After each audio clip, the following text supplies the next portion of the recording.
So the game that's being played is chess, and chess is about patience, it's about thinking, it's about maths, it's about strategy, it's about all of those things. And if you don't know the rules to the game that you're playing, how do you win? That's right. So when you're not given the rules and you're given the board and you're given the pieces, do you know what pieces do what? Do you know the significance of the pieces? Do you know what is the most important piece? Or have you worked out how to get the piece that is considered the least important to build it to become the most important? So when we're looking at, the games that have been played, and we're looking at the fact that on the continent, we've been playing a game of chess with probably 4 different countries at the same time. And if you don't know the rules for all of those games, then how do you win any of them? It's only inevitable you're going to lose all of them, first, second, third, fourth, fifth time. But then when you're given the rules, you play, you get to a point where you think you might win, but the rules have been changed whilst you were playing the game. Because again, you're not playing your own game, you're playing somebody else's game. And every time you play the game, because again, you understand that the game is designed for you to also be able to benefit. So you play the game, but then the rules change whilst you're playing the game. You've only just adjusted to the rules that you were just given. And now you've got new rules and you've already created your strategy based on the old rules. You think to yourself, okay, I'll lose this one, and then I'll work from the new rules the next time. And the pattern continues and repeats itself, because by the time you've assigned your strategy, the rules have changed again. Your strategy no longer works. And because you haven't had the time or the experience to be able to think on the spot, develop the strategy on the spot, because again, that takes training. I think this is essentially what's been happening. And because it's never one game we're playing 7 different games at the same time. And even if we get to the point where we're winning one, the other 6 are designed to ensure that the one that we have won never finds any kind of light for it to be able to grow. Since the 1300s, so we have, what do we have? We have the 100-year wars between England and France from the 13 to the 1400s. And at that time, England wanted to step away from, again, France. They wanted their own autonomy. And as a result, this resulted in war because England wanted parts of France that France weren't prepared to continuously give to England, because England owned parts of France. And France, when they were coming together, because again, we're looking at Europeans understanding them coming together, their own ancestral connectivities, and allowing others who are outside of that region to have strongholds in their country. So like, let's use Calais, for instance. Calais used to be owned by Britain. But the French of those regions, they're like, why do you own it? We want it back. The same way when America, we'll get to America in a minute, but it was about Britain or France or Spain or Portugal continuously trying to expand their empires to have more say and more access to the resources that are available within Europe. But the 13 to 1400s, we have the 100-year war between England and France. But at that time, it allowed them to develop their understanding of warfare on land. Then we have the Spanish Armadas, 1500s, we have the Spanish Armada, which allowed Spain and Portugal to also develop their naval forces. So their naval forces were a lot more advanced than Britain's, because Britain and France had spent their time on land. But it didn't take long for Britain and France to then develop their own naval patterns based on the relationship between them getting access to certain ships and being able to understand and see the models that had been created for them to be able to create their own.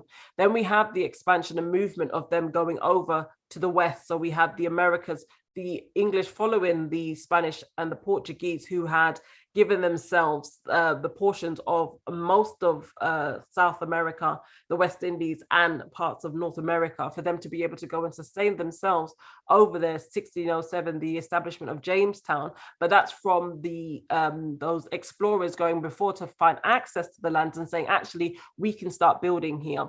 And then from the 1600s, we have the 16 to the 1700s of warfare between Europeans over on that side of the world to be able to decide which colonies that they're going to create, which areas they're going to have. Hence why when we talk about Canada, half of Canada speak French and half of Canada speak English because of the French and the English occupations.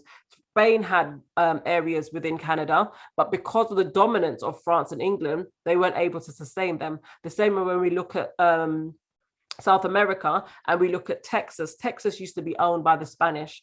And as a result, we now see what Texas is today, but that was connected to the Central Americas leading down to Mexico, down to South America. But the expansion of the European in those regions continued to adapt the warfare for them to be able to sustain the areas and then commit genocide at the same time with the people there, but also involve the peoples of those areas into their war and talk about the narrative around, you know, despotic rulers and which one would be better. It'd be better you be under the British than the French. And the same conversation that we have from then in the 1600s is the same conversation they continue to have when we have World War I, talking about, you know, Germany now developing itself, because in the 1800s, Germany then reformulated itself and created itself as its own stronghold and empire.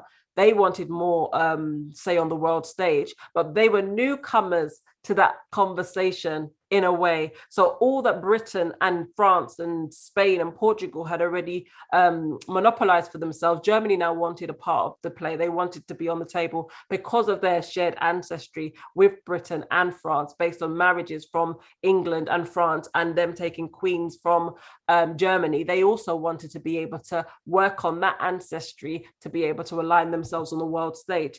So when we have all of these wars taking place in the West Indies and in the Americas, we also have the migrations of Europeans coming over to the Americas. But what makes the Americas unique is that America is the domination of Europeans. As a result, all of their 50 states have different rules and different laws based on the ancestry of the people who are in power in those areas. And that can span from the Irish, the English, the Scottish, the Italians, and the Germans. So when we look at the ideologies that are simultaneously in sync between Europe and America, it's based on the long-tiered historical ancestry that are related between the Europeans who took over the Americas, as well as the Europeans that were left in Europe, who still are in the places, in the homelands that they call home, and have a tie to the peoples in the Americas.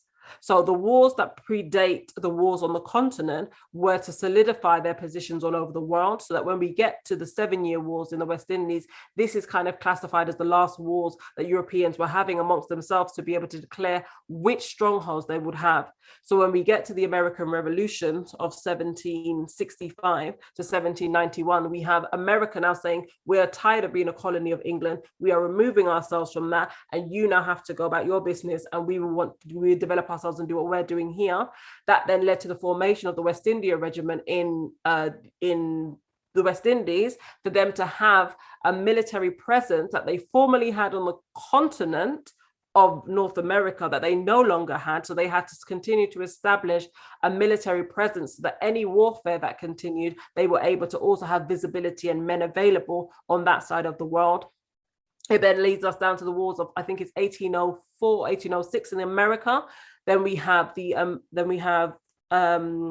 Haitian Revolution, 1791 to 1804, where France is now warring with the Africans on the island of Haiti, because the French Revolution meant that every French subject was free, and Africans within the French colonies saw themselves as French subjects, even though France did not see them as, and they were fighting for their liberties at the same time. Then the wars that come after that is the Napoleonic Wars. So that's again with France, Spain, and England in the waters around the West Indies, which then takes us back down after that 1815 down to the Crimean War, which then takes us over into kind of Asia and Europe, having a wider presence and expanding. But the expansion is something that's always been happening systematically.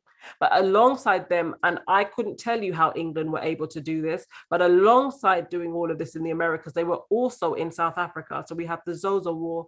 I don't know if it's Xhosa you say it, but it's XHOSA from 1779 that lasted 100 years, which then led on to the First Boer War, the Second Boer War within South Africa, where we have the dominations of Europeans who now are Africans. You couldn't tell them that you couldn't tell them that they're Europeans, because they've been there for such a long time. That is their home, that is their homeland, that is their heritage and legacy. Even though when they go back generations, they're able to get to Europe, you couldn't tell them that they aren't African, because they are African under the classifications that have been given to a continent and a time period of when their existence actually existed on the continent.